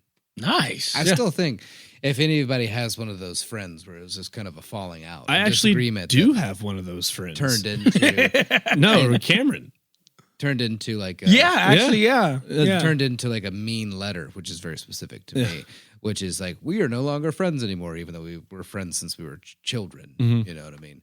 And I've often thought if I could just fucking have rolled around in the front yard with him for about 20 minutes, we'd probably be fine. No, Cameron and I, we got into a stupid bar fight over nothing, and it escalated. But at the same time, like a couple of weeks went by, he reached out. He's like, "Hey man, I think I was a total ass that night, and I wanted to apologize." And I was like, "Hey man, it's all good." And then the next time I saw him, he was like, "I think I owe you a beer," and I was like, "Yeah." And then we're buds. Yeah, exactly. Yeah. And in fact, I would say better friends because of it. Sometimes you need to draw some blood. Yeah. He's thought about it a lot. he's thinking about the day he's going to have to fight each of us. There will come a day. It's going to make us stronger as friends. I mean, just whenever I go boxing with Joey, when we were doing sparring, like he and I would fight each other. And, Joey and I are inseparable now. Nice. Right. But apparently, like I said, the people kind of let it go because they're like, it's a fair fight. Right. Plus, I think everyone was like, that was pretty badass. I kind of want to see that again. I mean, you got no TV, so it's like, hookers, whiskey, and an occasional duel. That sounds like a pretty solid day. Right. I mean, hell, you could do all 3 in one day in the Wild West. So, Wild Bill, what do you do after you get away with murder? Murder more. You become a cop, was the correct answer. Oh, I see. So he runs for the city marshal position in the very same town. What's that? Oh, Joseph disagrees. Weird. Joseph getting angry. Right now he's in his bed and he's like his fist is getting curled and he's like, I don't know why. Why am I feeling so? So he runs for the city marshal position in the very same town, but does not win the election. So he goes back to work for the army and works under General George A. Custer, Yes, the same general of the Little Bighorn, where it is known as Custer's Last Stand. But he works under Custer as a scout. It doesn't seem as though he stays with Custer for too long, but this is what Custer said about Hickok. He was one of the most perfect types of physical manhood I ever saw. His skill in the use of the rifle and pistol was unerring. His influence among the frontiersmen was unbounded. His word was law. And he had a big old dick. Right, the man crush right there. Yeah, one of the most perfect types of physical manhood. I mean, at the same time, I mean, like, who here has not looked at another dude and like, damn, like that guy. Every time I look at fucking Joseph, the guy's fucking ripped. He's but I wouldn't circumcised. What do you perfect? What do you? Thank you, Greg. Hook to the left, just so. Right. Would you? I don't. Just how I like it. If I wrote an autobiography and I included Joseph in it, I wouldn't be like, and Joseph was the perfect type of physical man. Well, then you're really not his best friend. Because in my autobiography describing Joseph, I absolutely would say just those words. Just those words, okay. Yeah. But anyway, fine specimen. Go off, King. Anyway, I don't want to get into the Indian Wars too much and Wild Billy too much, but it just seems as though he fucks around and starts believing his own hype at this point. We all get there eventually. So everyone's basically Hence saying his downfall. Well, not for a while. Oh, okay. But yeah, like pretty much by this point, it's getting around that he's famous. He's not to be fucked with. Kind of what he said before, or what Custer said about him. His word was law. Mm-hmm. Now, so many people are like, you're the embodiment of manhood in the wild, wild west. Mm-hmm. So many people want to be him. So I imagine now he's getting puss left and right, getting whatever treatment he wants, going to any bar, getting drinks for free. They're like, please drink whatever you want, kind of thing. So he's believing his own hype at this point. Hickok told a newspaper reporter that he had led several soldiers in pursuit of Indians who had killed 4 men near the fort on July 2nd. So he killed 100 of them. Well, again, he told them he killed 4 men. So he reported returning with 5 prisoners after killing 10. Witnesses confirmed that the story was true to the extent that the party had set out to find whoever had killed the 4 men, but the group returned to the fort with, quote, without a nary or a dead Indian, never even seeing a live one. Okay. So, like... They watered out, got bored, came back. Pretty much. They're like, we can't find anything. But it's very much kind of like what I'm saying. Like, he's believing his own hype, but he doesn't really have to do anything. He's also believing his own lies that he's saying. Sure. Anyways, fast forward. In July 1869, Hickok returned to the Hays, Kansas area and was elected city marshal, and oddly enough, he became the sheriff of the Ellis County the sheriff of Ellis County, Kansas, in a special election held on August 23rd, 1869. Apparently, 3 sheriffs had quit during the previous 18 months, and so they kind of needed like an emergency one. And then he was already like city marshal in one, and then he applied to be on the ballot. And they were like, "Oh, yeah, sure, Wild Bill. Who wouldn't want that?" So in September of 1869, his first month of as sheriff, Hickok killed 2 men. The first was Bill Mulvey, who was galloping through town on a rampage, drunk. Had the same name. Got it. He was shooting out mirrors and whiskey bottles behind bars. There's already one Bill in this town. Only I could shoot out windows in my town. Citizens warned Mulvey. You killed 3 of my drinking whiskeys. Apparently, all of Mulvey's friends and the citizens were like, "Dude, you need to cool it. Hickok is our sheriff now." And he apparently, said, yeah, pretty much. When he saw Hickok, he apparently leveled his cocked rifle at him. Hickok waved his hand past Mulvey at some supposed outlookers behind him. So Mulvey points his gun at Hickok, right, and was like, "I'm not scared of you." And then He just waves at the people behind him like, this will be just a second.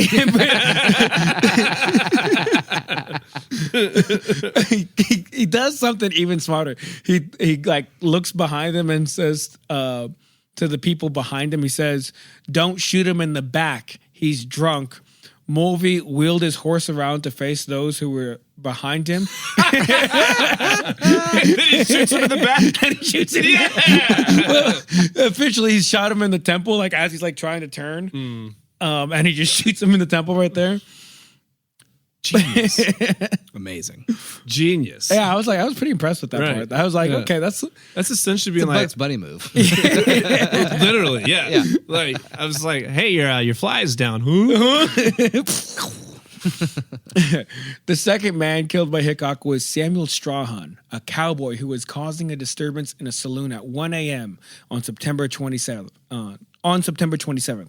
When Hickok and Lanahan went to the scene, Strahan made remarks against Hickok, and Hickok killed him with a shot through the head. Hickok said he had tried to, quote, restore order, and the coroner's request into Strahan's death, despite very contradictory evidence from witnesses, the jury found the shooting justifiable. This is where Joey chimes in with something about like all cops are bastards. Oh, God damn it. We're just not Joseph. No, we're not. No. He's too fast on that drop. He really Yeah. is. It, Almost like Finger on he's the pulse got, on I was that going one. to say, almost like Joseph's got an itchy trigger finger. Yeah. Yeah.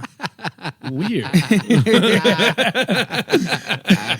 On July 17, 1870, Hickok was attacked by two troopers from the 7th U.S. Cavalry, Jeremiah Lonergan and John Kyle. They attacked him in a saloon. Lonergan pinned Hickok to the ground, and Kyle put his gun to Hickok's ear, where Kyle's weapon misfired. Oh. Hickok shot Lonergan, wounding him in the knee, and then shot Kyle twice, killing him. And then he said, what's that smell? Oh, it's my pants. As you can imagine, there were a lot of murders that happened very quickly. Like I said, that happened all in the first month. He was not reelected. Really? Really? Ever since you came into this town, I can't keep a best friend because they're just dying. In classic ACAB fashion, he moves to another town to get another marshal job. Insert Joey here. Insert Joey here. Insert Joey. And April 5th, 1871, Hickok became Marshal of Abilene, Kansas. Now, old Wild Billy had his first problem with John Wesley Hardin. Hardin would proclaim that he's gunned down over 40 men, but historians say his number was more like 27. Anyway, Still a lot. that's still a lot of people. Mm-hmm. There was some weird relationship between Hardin and Wild Bill. At one point, Bill asked for his guns so he wouldn't cause any troubles. And I believe it said that Hardin obliged. Hardin, and they, at one point, even spoke highly of Bill. But nonetheless, one day, Hardin, he goes to bed staying at a hotel. The man sleeping in the next room over is snoring so loudly that Hardin got up and shot the man in his sleep. Which, TBH, I'm not justifying it, but if you've ever been stuck in a room with someone who's snoring and you can't sleep, In there. it fucking crosses so your mind. You're funny. like, Yeah. I just imagine him just like, and he just, I was on tour with a guy with sleep apnea, and good God. After the fifth night, I understand. because it pisses you off more that you're hearing them sleep so soundly. Mm-hmm. They're like, oh, they might as well be saying like, oh, I'm so glad I'm asleep. Oh, it feels so good to be asleep. Because when that person's doing it, in my situation, I'm just straight staring at them like.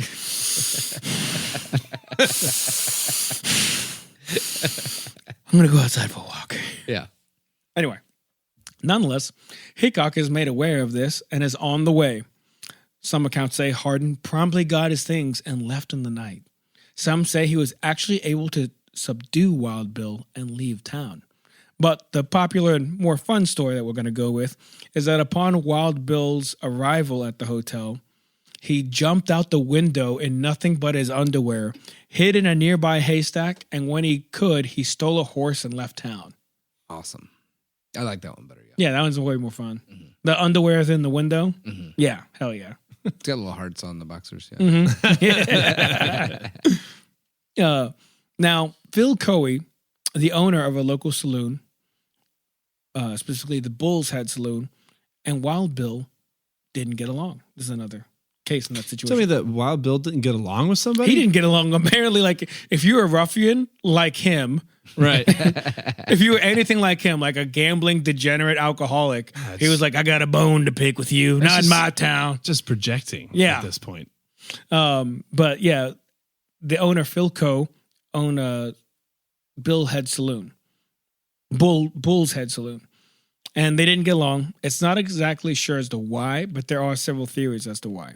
Again, Phil and Wild Bill were both rootin' tootin', gun wielding, drinking, gambling ruffians who were having pretty much what I'd say a pissing contest. Mm-hmm.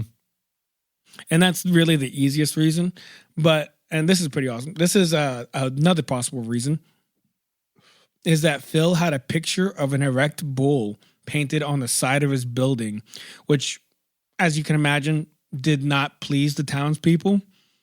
What's this bull penis doing on this building? I'm trying to go to church. In this time period, literally killing each other left and right. It might be the first of the 10 Commandments. Right. But if there's a penis depicted, all hell is breaking loose. Like, you gotta be fucking kidding me. It's kind of gay to look at, isn't it? I'm not gay. Why's that bull penis making me think of my own penis? But apparently it's upsetting the townspeople, and everyone's telling Wild Bill, can you please take care of this situation? So Wild Bill asked Phil to fix the erect part of the bull. He refuses. So Bill took matters into his own hands and he fixes it. Oh boy. You get it? Fixes? Yeah. Yeah. Uh-huh. Yeah. He castrates the bull. He castrates the bull. He paints over it. Love it. just the penis. Apparently, just the penis, which pissed off Phil. We can't be having lady bulls out here. Coe allegedly stated that he could, quote, kill a crow on the wing. Hickok's retort is one of the West's most famous sayings. Did the crow have a pistol? Was he shooting back? Because I will be. I'm loving the one-liners.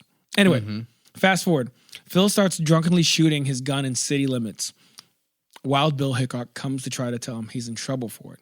I imagine it's a ticket or something. It's not really said exactly what the rules are, other than like probably shooting within city limits is against the rules to try and avoid any fights or a stray bullet or whatever. Right.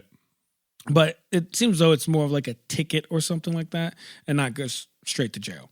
But Phil says he was shooting at a stray dog and argues with Hickok for some time, then draws his own gun on Bill, where Bill shoots him dead right then and there. I mean, if he was shooting at a dog, I'm fine with this. Yeah. It sounds like he was just dicking around drunk, and it doesn't really matter. After shooting Coe, Hickok caught a glimpse of someone running toward him, and he quickly fired 2 more shots in reaction, accidentally shooting and killing Abilene Special Deputy Marshal Mike Williams, who was coming to his aid. Uh-oh. This was the last time Hickok was ever involved in a gunfight. The accidental death of Deputy Williams was an event that haunted Hickok for the remainder of his life. Didn't want to shoot one of his own. Yeah, he shot his homie. Hickok was relieved of his duties as marshal less than 2 months after the accidental shooting. Was he arrested? No, he wasn't. The incident being... I'm sorry, insert Joey here. Yeah, insert Joey. Yeah. The incident being only one of a series of questionable shootings and claims of misconduct during his career. As you can imagine, this was not necessarily the first time something like this had happened, but just something of that severity happening. In 1872, Hickok recruited 6 Native Americans and 3 cowboys to accompany him to Niagara Falls, where he put on an outdoor demonstration called the Daring Buffalo Chase of the Plains. Since the event was outdoors, he could not compel people to pay, and the venture was a financial failure. Sweet. The show featured 6 buffalo, a bear, and a monkey, and one show ended in disaster when a buffalo refused to act, prompting Hickok to fire a bullet in the sky. This angered the buffalo, panicked the audience members, and caused the animals to break free of their wire fencing and chase audience members. Let's fucking go. Some of whom were trampled. Oh. The incident helped contribute to the overall failure of the show. Okay, I'm sorry.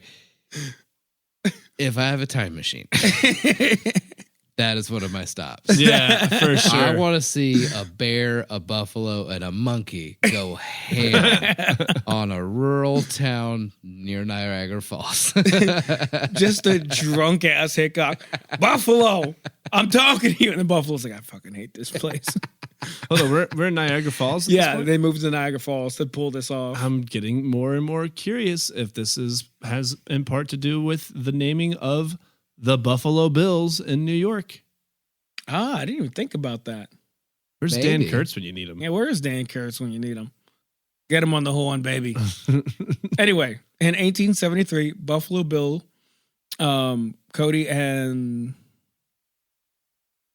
Yeah, Buffalo Bill invites Wild Bill to join their troop after their earlier successes. So now he's on he drops the whole show thing, and now he's like, I just got to go back to my way. So he hooks up back with Buffalo Bill.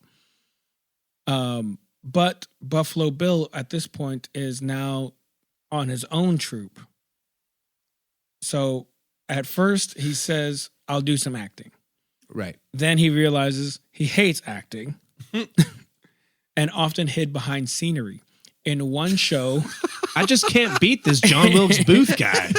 he shot the I spotlight. just imagine him have just terrible stage fright with a loaded pistol. So actually, thank you for saying that, because in one show, he shot the spotlight when it focused on him.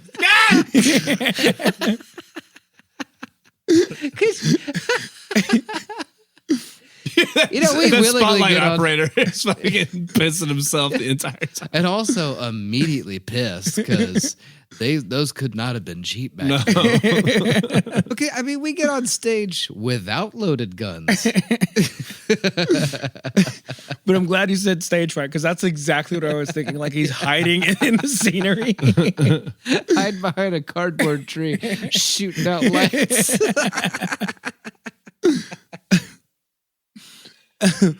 Surprisingly enough, he was released from the group after a few months. A few Yeah, months. so Apparently, First show. I'm sorry, buddy, but this is just not working. So we've out. been talking, Yeah. and I don't think this is really for you. Yeah. You were great. Right. It's just not a good fit for us right now. Right. so he takes the news hard. He takes the news hard of being released from this troop, from and his apparently acting. goes on a bender. What do you mean? Just bender after. So he's floating.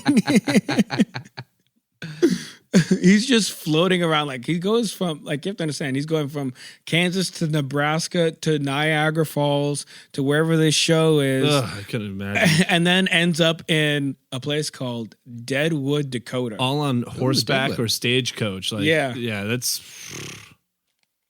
Just drinking yourself I was stupid. about to say you're just losing weeks. right. You know what I mean? But on August 1st, 1876, Hickok was playing a game of poker at Nuttall and Mann Saloon. Jack McCall stumbles in and loses his money heavily and hastily. Hickok encouraged McCall to just cut his losses and gave him some money for food to sober up. He was apparently insulted. The next day, Hickok was playing poker again. He usually sat with his back to the wall so he could see everybody and see the entrance. But the only seat available when he joined the game that day was a chair facing away from the door. McCall then entered the saloon, walked up behind Hickok, drew his Colt .45 caliber revolver and yelled, "Damn you, take that!" before shooting Hickok in the back of the head at point blank range. Damn. Oh. Hickok died instantly. The bullet emerged through his right cheek and struck Massey in his left wrist. Hickok may have told his friend Charlie Utter and others who were traveling with them that night that he would be killed while in Deadwood. Mm. But I think that's more so like he was like, More tall tales. well, I think he kind of Or realized he's at the end of his line. Yeah, like he's like, no one wants me. I was only good because I had a gun. And apparently, like as he's getting older, I think I touch on this later, but he's like losing his eyesight. Sure. So not only does he feel bad about even touching a gun because now he killed an innocent man in his own eyes, he killed plenty of innocent people. But in his own eyes, he killed an innocent man who did not deserve to be killed. So he has immense guilt. He's just on benders going from town to town. And Acting Deadwood career did not go well. It did not go well. He is not a good director, and he's definitely not a good actor. But yeah, he lands in Deadwood, and apparently he's like, "This is just where I'm gonna gamble and drink for the rest of my days." So he says to his friends, "Like, I'm probably gonna die here. Someone's probably gonna bump me down." But apparently Hickok was playing 5-card stud, or otherwise known as 5-card draw, when he was shot. He was holding 2 pairs of black aces and black eights. Ooh. And those were his up cards. And now the 2 pairs of aces, 2 pairs of black eights is known as the dead man's hand. Oh. The identity of the 5th card, his quote-unquote whole card, is also the subject of debate. Now, I don't want to give McCall too much time, but essentially they try to hang him on the spot because everyone knows who he is. Right. The mob was stopped and he was put on a very public trial that was done in a theater for hundreds to watch. McCall said that he was actually out for revenge as Hickok had murdered his brother when he was marshal in Abilene, Kansas. Considering his past, like I said, was pretty well known for pretty much killing a lot of innocent people. Yeah. They bought it. Yeah. They were like, sounds about right. Sounds like Bill. Yeah. Yeah. And they were like, plausible, and then actually acquitted him of his troubles. Wow. Yeah. So, What a time. McCall Right? realizes, like, holy shit, that worked. And immediately Well, eye for an eye. Yeah.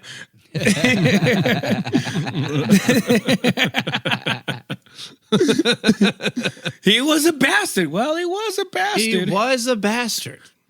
And he killed my brother. Well, he did kill my brother too, so that also checks out. But he flees to Wyoming where he starts bragging all around town that he killed the famous Wild Bill, where he is then arrested and tried for the same murder once more. Oh. The time he this time You didn't even have a brother. This time he changes his story. First he gave the revenge story. They didn't buy that. Then he said he was paid to kill him. They didn't buy that. And then one of his stories also says he was so intoxicated he doesn't even remember doing it at all. Nice.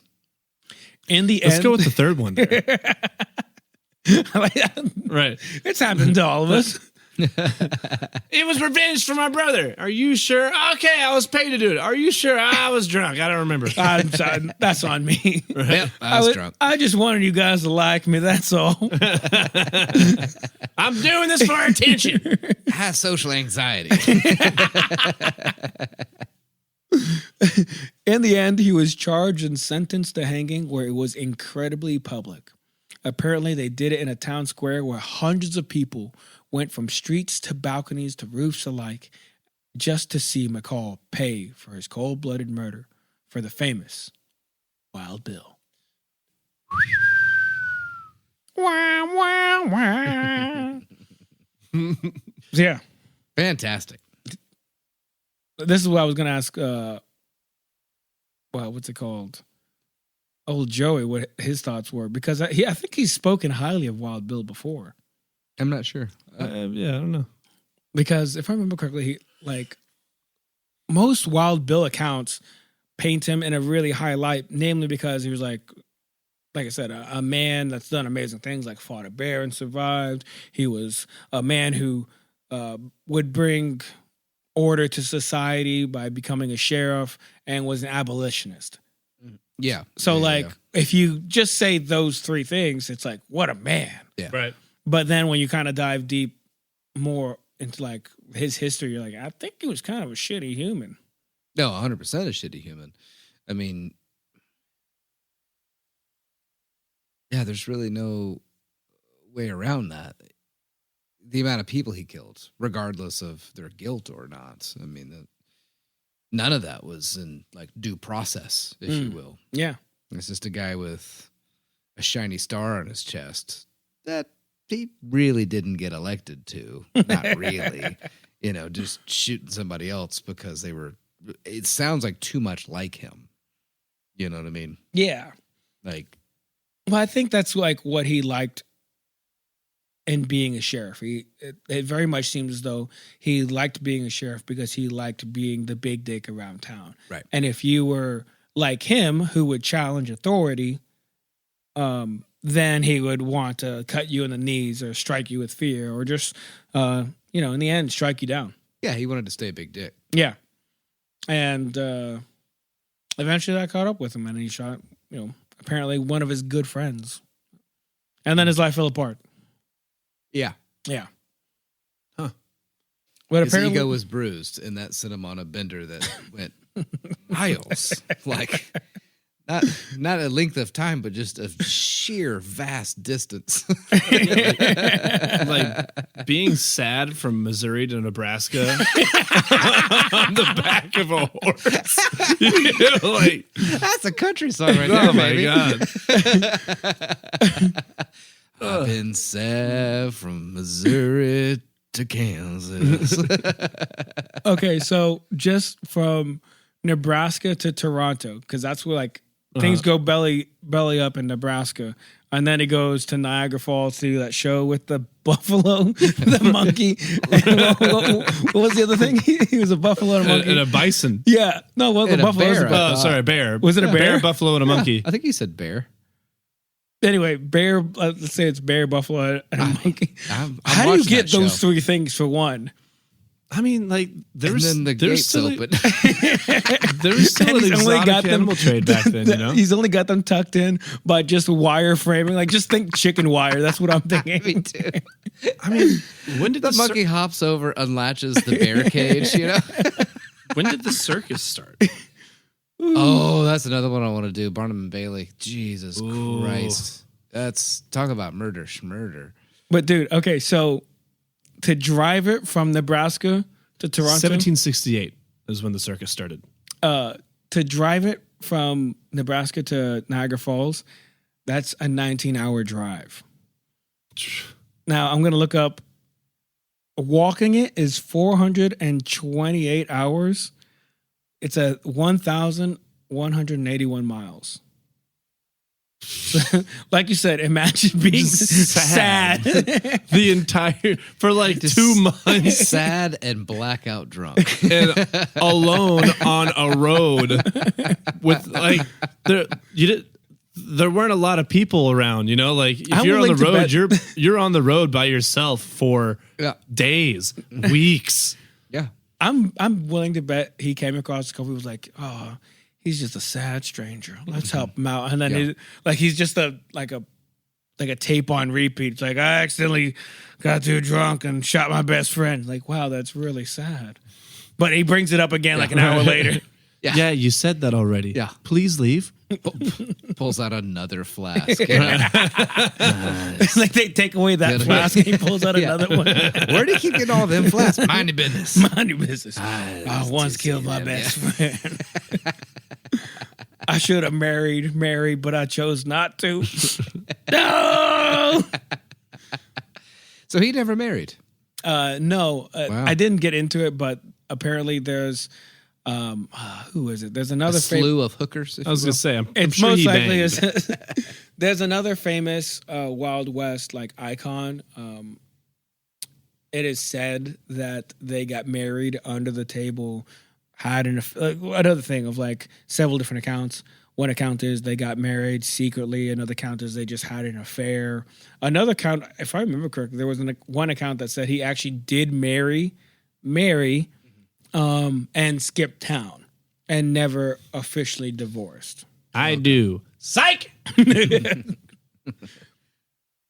then I think there was another account that says he married Mary, skipped town, married the outlaw icon, and left her at one point or another, and then basically just. It's never really said that he slept with a lot of hookers, but it's kind of like understood. Like if you're playing poker and drinking in these saloons, these are basically like I jokingly mentioned earlier in the podcast, the sex trafficked women that were in these saloons. That was actually commonplace. Oh yeah, where a lot of women were basically sold the idea of being able to be in business in some Wild West business or getting to be like a manager or getting to do something different and be in actual business as a woman in the Wild West, as opposed to, small town, like city outside of like Pennsylvania or something like that. And then they would basically be shipped to a saloon somewhere out west and basically sex trafficked, like I said, where they would like be beaten into like either you do this or you'll die kind of thing. Yeah. There's a show called Deadwood that apparently seems to have a pretty good fan base, and does it's a huge show. Is it a huge show? Yeah. Have you seen it? Did you like it? No, I'm really not into it. Funny enough, I love these stories, but I don't know, something about Westerns. Just you're not into it? Yeah, I don't know. I like a Western every now and then. A good one I'm down with. Yeah. But like Tombstone. Yeah, Tombstone's great. Yeah, that's just a classic, though. Tombstone's great. But Deadwood actually pulls fact and fiction for its show, but it did pull what I just said about sex trafficked women in saloons. That becomes a center point. I heard that they did it. Wild Bill also does has like a cameo and talks about his death and like how pretty much the mob did want to kill McCall, which makes sense. It does sound like, what is it called again? Deadwood. Deadwood. Mm-hmm. It's only 3 seasons, but apparently it was really good. And what's it on? I think they did a movie. Now it's on HBO Max. Oh, I'll have to give it a look. But yeah, it's one of those things like it did a good job catching the sentiment of the people because the Wild West, there was a lot of unruly behavior from citizens and police alike. Speaking of TV shows, and I'm sorry to kind of go off topic, but when we were talking about Grant's dad, it reminded me of the show called Trial and Error. It's about this. It's about this guy played by John Lithgow who's being accused of murdering his wife, and it's like set in this. That sounds hilarious. It's set in Go this. on. It's set in this. Oh, I'll get to it in a second. It's set in this really small, like hick town in like South Carolina or something, and the brother-in-law of John Lithgow decides that he needs to get himself a Northeasterner, and whenever he says Northeasterner, he points at his nose. And so he hires this New York lawyer who's very green, very like in over his head, to come down and defend and defend this guy, John Lithgow, who is just like the sweetest guy, like wouldn't hurt a fly, but like everything that he does kind of like alludes to him maybe having done it, but like you have to watch it. I think now that you and your dad are kind of going through that, like I think you would really appreciate it. That sounds like fun. Yeah. And for all of you listeners out there, Trial and Error, it's on Amazon. I highly recommend it. Very subtle humor. It's not outrageously funny, but like it's just, I love that. Funny enough, you know? Yeah, for sure. I'll say this: your synopsis of it makes me not want to watch it, but apparently it has an 88% on Rotten Tomatoes. So you I'm not really good at pitching things, I find. I don't know what it is. Like I need to find a better hook, I guess, because it is one of my favorite shows.